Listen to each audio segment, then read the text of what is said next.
네, 조국 법무부 장관 후보자를 두고 각 당의 셈법이 복잡하게 돌아가고 있습니다. 그중에서도 정의당 어제 당 차원의 전략회의를 열어서 조국 후보자에 대한 적격성 여부를 논의했지만 끝내 결론을 내지 못했습니다. 자, 박원석 정의당 정책위 의장 연결해서 자세한 입장 들어보겠습니다. 자, 박 의원님 나와 계시죠? 네네, 안녕하세요. 네. 예. 지난번 저희랑 전화 연결할 때 청문회도 보고 또 그 젊은 층의 여론도 엄중히 듣고 최종 판단을 하겠다 이런 말씀을 하셨는데 지금 네네. 청문회가 안 열리고 있습니다. 지금도 저희는 같은 입장이고요. 예. 청문회를 물리적으로 열 시간이 남아 있습니다. 그 점은 이제 대통령께서도 그 인사청문 결과 보고서 재송부를 국회에 요청하면서 예. 청와대를 통해서 그런 입장을 밝힌 것으로 알고 있고요.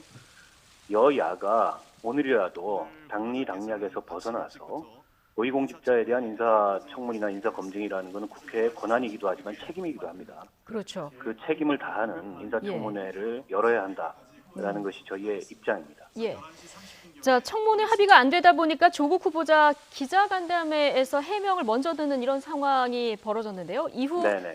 조국 후보자 적격성 그 여부에 대해서 어제 정의당에서 논의를 하신 걸로 들었습니다. 네네. 일단은 한 번 더 결론을 미루신 겁니까?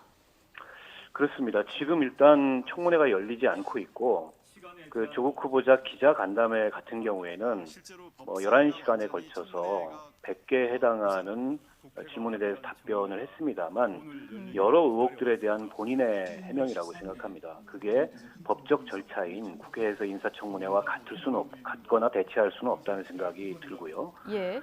또 미리 준비되지 않은 이제 기자간담회다 보니까 질문의 내용 같은 것들도 많이 중복이 되거나 예. 혹은 좀 부족함이 있었던 것도 사실이고 기자들이 증인을 채택하거나 자료를 요구할 권한이 없지 않습니까? 제한적일 수밖에 없는 자리였다고 봅니다. 네. 그런 점에서 봤을 때 지금 적격 부적격 혹은 찬성 반대 이런 걸 판단하기에는 여전히 부족한 점이 있고 예. 또 한편으로는 검찰의 수사가 진행이 되고 있지 않습니까? 예. 그날 조국 후보자의 답변 속에서도 검찰 수사와 직접적으로 연관이 있는 부분에 대해서는 말을 아낀 측면이 있는데요. 예. 그런 점도 지금 상태에서 어떤 적격 부적격을 판단하기에 충분치 않은 그런 조건이 아닌가 싶습니다. 예. 지금 뭐 의혹 해소에는 좀 한계가 있었다 이런 입장이시고 그래서 청문회가 열려야 된다 이런 입장이신데 조금 네. 전에 국회에서 속보가 하나 들어왔습니다.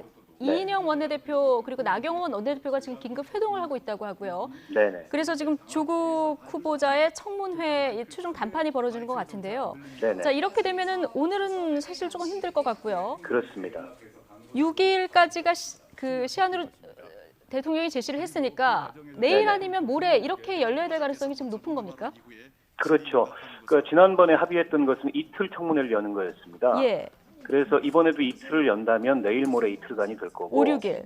네, 혹은 하루로 예. 합의한다면 아무래도 준비 기간을 좀 갖고 모레 정도가 유력해 보이는데요.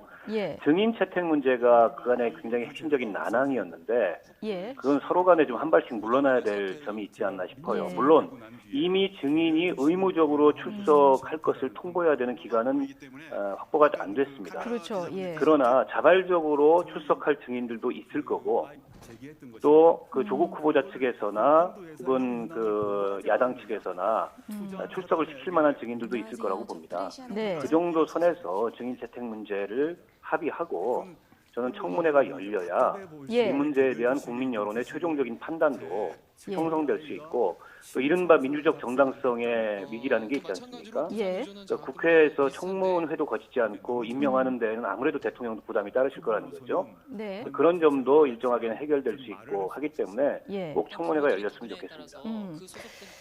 지금 청문회가 이렇게 막판 타협까지 가는 데까지 이렇게 어려움을 겪는 거는 한국당과 민주당 어디에 더 책임이 있다고 보십니까? 저는 어디에 덜하기보다 양당 예. 공이 책임이 있고요. 최근에 이제 우리 국회 상황을 보면 국회에 입법부는 없고 여야만 남은 듯한 모습입니다. 그러니까 입법부는 여야를 떠나서 예. 이 정부를 견제하고 또 한편으로는 국정 운영을 함께 나가는 이제 공동의 책임을 지고 있는데 예. 모두가 상대방을 향해서만 이제 손가락질을 하고 있고 예. 이른바 이제 진영 논리, 진영 간의 대결이라고 하는 프레임만 남은 게 아닌가 그런 점은 대단히 안타깝고 예. 이번 이제 조국 후보자 청문회 같은 경우에도 국회 제가 아까도 말씀드렸지만 권한이기도 하지만 국민들에게 어떤 책임이고 의무이기도 합니다. 예. 때문에 충실한 검증이 이루어질 수 있도록 큰 틀에서 여야가 합의해서 마땅히 청문회를 진행을 했어야 되는데 네. 지난번 청문회 약속은 이제 뭐 무산이 됐고요. 예. 아직도 물리적인 시간이 남아 있기 때문에 서로에게 책임 회피를 할 게 아니고 예. 큰 틀에서 청문회를 합의하고 국회가 출동된 상황이다. 이런 비판을 예. 받지 않도록 최선을 다해줬으면 좋겠습니다. 예. 자, 대통령이 어제 지금 얘기가 나온 대로 인사청문 경과 보고서 재송부 시한으로 지금 국회에 나흘을 주지 않았습니까? 이제 그 이후에는 임명을 강행하지 않겠냐, 뭐 이런 관측이 우세한데요. 네. 나흘의 의미를 어떻게 해석하고 계십니까? 그 대통령께서는 뭐 국회 청문회를 압박하는 그 측면도 좀 없지 않아 있다고 봤어요. 저는. 청문회를 압박하는 어떤 의도도 있을 것이다. 네, 예. 뭐 3일 정도의 말미를 주고 예. 출장지에서 임명할 수 있다 이런 얘기도 나왔는데 예. 뭐 그렇게 하기에는 여러 가지로 부담이 따르고 또 청문 요청서 재송부를 하면서 나온 메시지도 물리적으로 시간이 남았다 네. 이런 메시지이기 때문에 국회가 어떤 각 당이 어떤 협상을 할지에 대해서까지는 청와대가 뭐 왈가왈부할 수는 없겠지만 예. 청문회를 열어야 한다라는 원칙론에는 대통령께서도 공감을 하시는 것 같고 예. 이제 그런 메시지를 전달한 게 아닌가 싶고요. 지금 여론도 최종적으로는 청문회를 봐야 최종적인 여론이 형성되지 않을까 싶습니다. 예. 지금까지의 그 양상은 한쪽은 정치 공세를 취하고 또 한쪽은 그냥 해명만 하고 하다 보니까 국민들로서는 뭐 어느 것이 맞는 얘기인지 누구의 얘기가 더 설득력이 있는지 예. 한 자리에서 비교해보기 어려웠던 측면이 있거든요. 예. 그런 장을 만들어야죠. 그렇죠. 지금 뭐 기자 간담회도 그렇고 어제 한국당의 반박 뭐 기자회견도 그렇고 다 원사이드 형식이었기 때문에 이거를 둘 다 모아서 같이 듣는 청문회는 반드시 필요하다. 그리고 네네. 정의당은 이제 정의당 데스노트에 올라가느냐 마느냐 사람들이 워낙 관심이 많기 때문에 이 청문회까지 다 보고 결정한다는 입장이신데 지금 청문회 가능성이 조금 오전보다는 높아진 이런 상황입니다. 네네. 자, 어제 저희는 예. 말씀하시죠. 저희는 어제 그 한국당의 기자회견을 유심히 지켜봤는데요. 네. 제가 좀 안타까운 것은 네. 제1야당으로서 원내 전략의 실패가 아닌가 싶습니다. 왜냐하면 예. 어제 이 기자간담회 자리에서는 그동안에 나왔던 의혹을 다시 한번 개론한 것 수준이었는데 네. 그렇게 할 거였으면 차라리 증인이 좀 부족했더라도 예. 후보자를 불러놓고 청문회를 하는 것이 정치적으로도 훨씬 설득력이 있고 효과적이었을 텐데 예. 어떻게 보면 한국당이 좀 자기 꾀에 자기가 넘어가서 이 증인 가지고 줄다리기를 하다가 예. 국민들에게 한국당이 지적하는 문제점이나 의혹을 설득할 수 있는 타이밍을 예. 놓치고 조국 후보자나 뭐 여당한테 빌미를 좀 준 측면도 없지 않나 싶어서 조금 안타까운 생각이 들었습니다. 예. 그러니까 어제 같은 반박 회견보다는 증인이 없더라도 청문회를 합의하는 게 나을 뻔했다. 이런 면에서 그렇습니다. 제1야당의 전략 실패다. 이렇게 보시는 거군요. 네네. 예.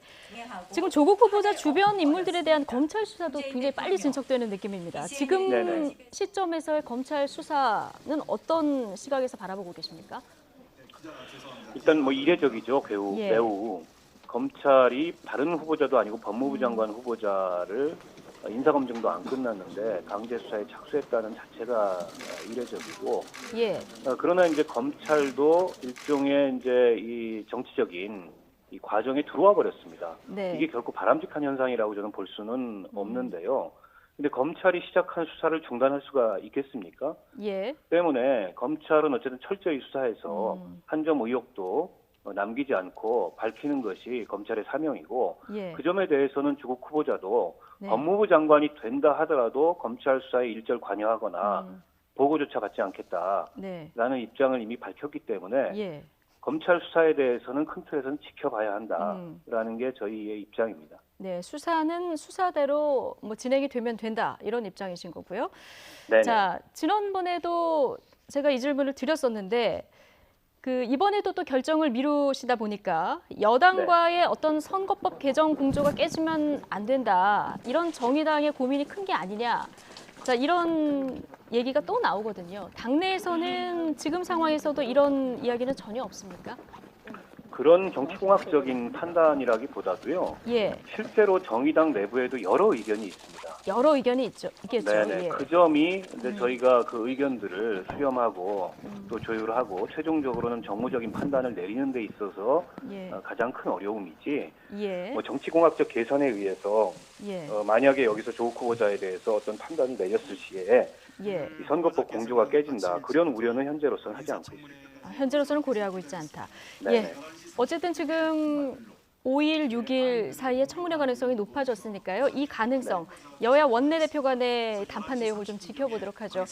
네. 자, 박원석 정책위 의장과 얘기 나눠봤습니다. 오늘 고맙습니다. 고맙습니다.